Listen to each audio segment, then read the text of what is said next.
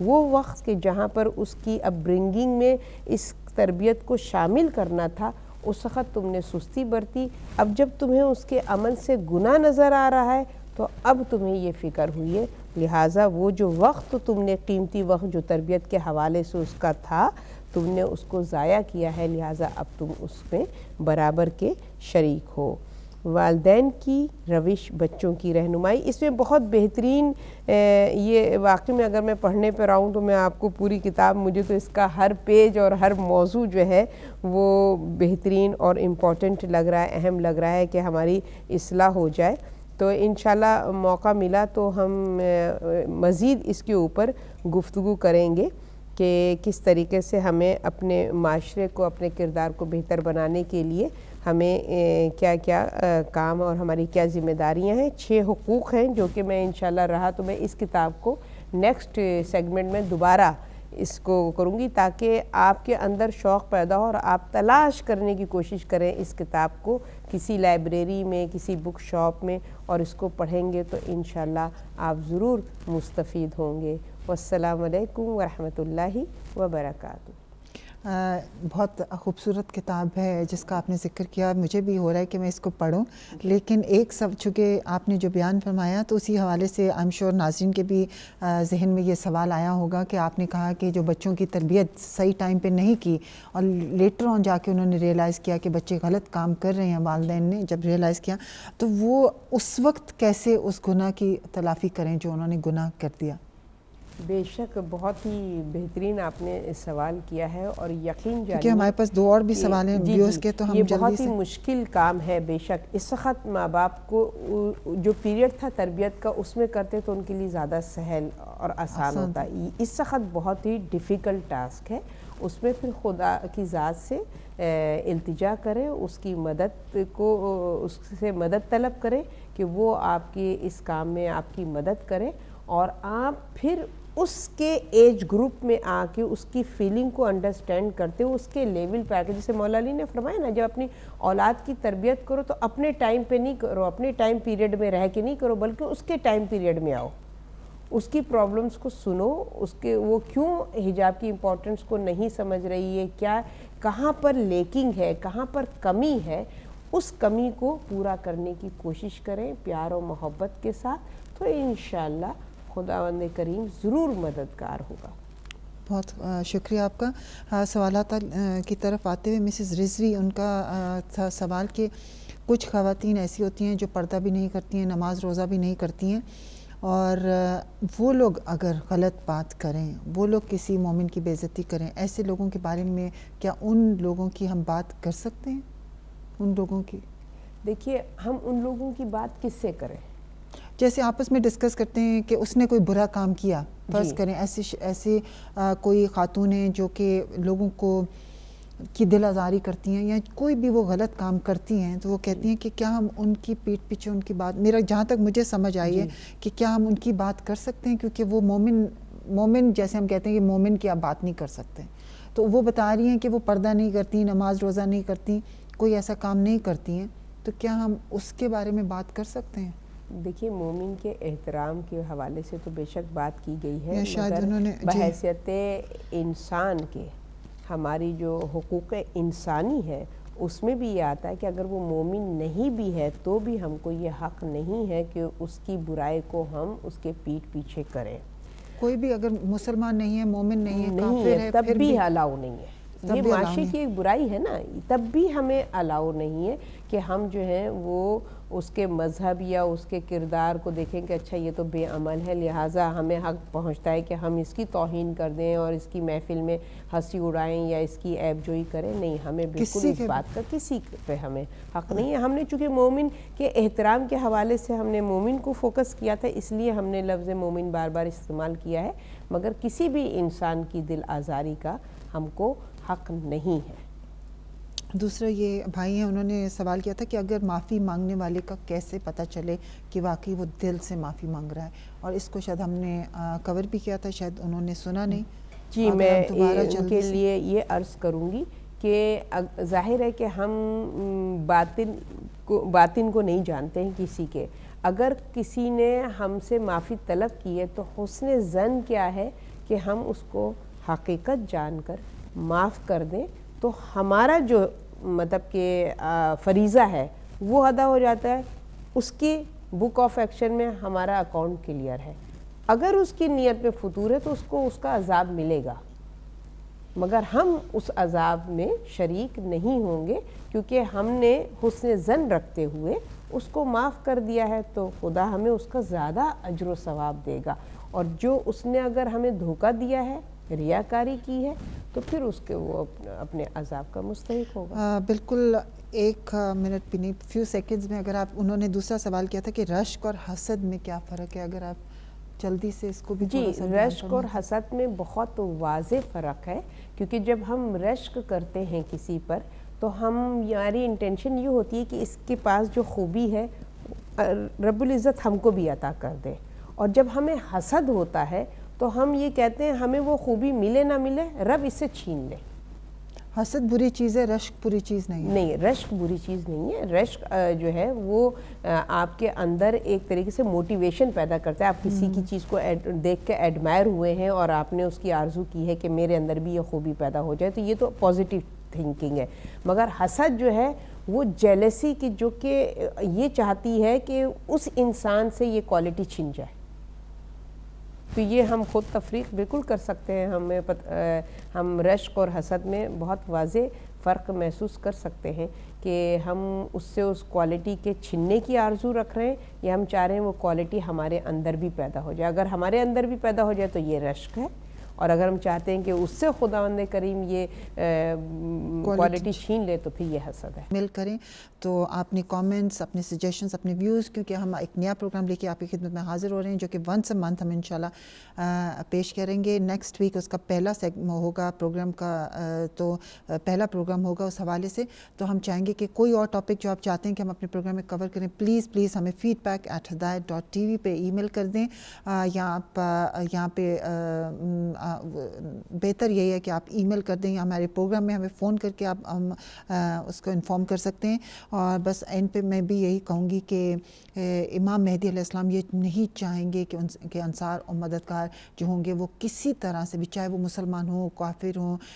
یا ہندو ہوں، کسی کا بھی دل دکھایا جائے، کیونکہ ان کے مددگار جو ہوں گے وہ پوری دنیا میں اسلام پھیلائیں گے. اور ان کو بہت نرمی اور بہترین اخلاق کا مظاہرہ کرنا ہوگا، نہ کہ لوگوں کے مذاق اڑانا ہوگا یا ان کے دین کی یا ان کی توہین کرنی ہوگی. تو بس اس بات کا ہمیں خیال رکھیں کہ ہم یہ چیز اپنے اندر سے، اگر ہمارے اندر یہ برائی ہے تو ہم اس کو نکالنے کی کوشش کریں، اسے ختم کرنے کی کوشش کریں. ناظرین، اس کے ساتھ ہی آپ سے اجازت چاہتے ہیں. نیکسٹ ویک انشاءاللہ آپ کی خدمت میں پھر حاضر ہوں گے. اپنا خیال رکھیے گا. السلام علیکم ورحمۃ اللہ وبرکاتہ.